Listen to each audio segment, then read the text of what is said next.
Hi, my name is Brent Labason. I'm a big Andrew Yang fan. I'm trying to be more civically and politically engaged. And in this video, I'm going to give any improvements I can think of for Yang Speaks, which is Andrew Yang's podcast. I'll be talking about any improvements I can think of, especially when it comes to episode 1. I've already watched episode 2, and I've already watched the Bui Jedge interviews Yang interview. Yeah, I'll let me talk about any improvements that can be made to Yang Speaks. The biggest possible improvement could be being a video format. I watch the video, I watch the podcasts on YouTube, and they just have the waveform going on when they speak. They don't. It's not the video of Andrew Yang and Zach Rauman and their guests. It's just audio, and it's a possibility that having video of them talking could be a big improvement, and get people more familiar with Andrew Yang, especially with how he looks like. But maybe they're not doing video right now because of costs saving measures, so that's totally fair. That's the biggest criticism I've seen. Um, yeah, that's it. That's pretty much it. In fact, one thing I do really love about the Yang Speaks podcast is it is sponsored by Jordan Harbinger and his podcast, The Jordan Harbinger Show. And that makes me actually feel really good because Jordan Harbinger podcast is actually one of the best podcasts I have ever heard in my life. Jordan Harbinger has his podcast show, and on Fridays they have this thing called Feedback Friday, where people call in and ask for advice. They talk about what they've already done before, and Jordan Harbinger comes in and he provides additional steps and additional encouragement on what they can do to help tackle their problem. And the depth and breadth of advice that Jordan Harbinger and his assistant, I forgot his name, but it might also be Jordan. The depth and breadth of the advice they give to the people who call in is second to none. For example, this guy called in. He was saying, oh, he's a new teacher at a school, and they had this event where the teachers would come together and network and mingle and all that. And the teacher was kind of sad because he thought they would be more affable. They thought they would be more welcoming to him, especially as a new teacher.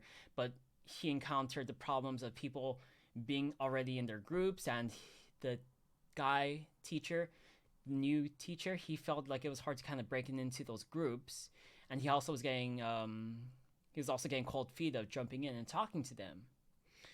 And then he eventually went home feeling kind of depressed, sad, because he wasn't able to make friends with people, with teachers. He was a little downtrodden. Jordan Harbinger comes in and says, hey, like, you did, your best. But he gives some really, like, the breadth and depth of the advice that Jordan Harbinger gives is just, really wise and really deep.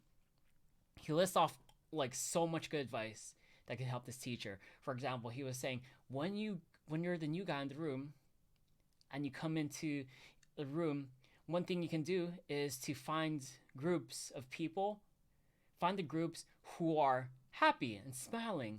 Those are the specific ones that will be more likely to accept a new stranger coming in. If you see these groups where they're more hush hush, or they're more quiet and they're talking about more private matters, then you want to, deprioritize them. That is really great advice.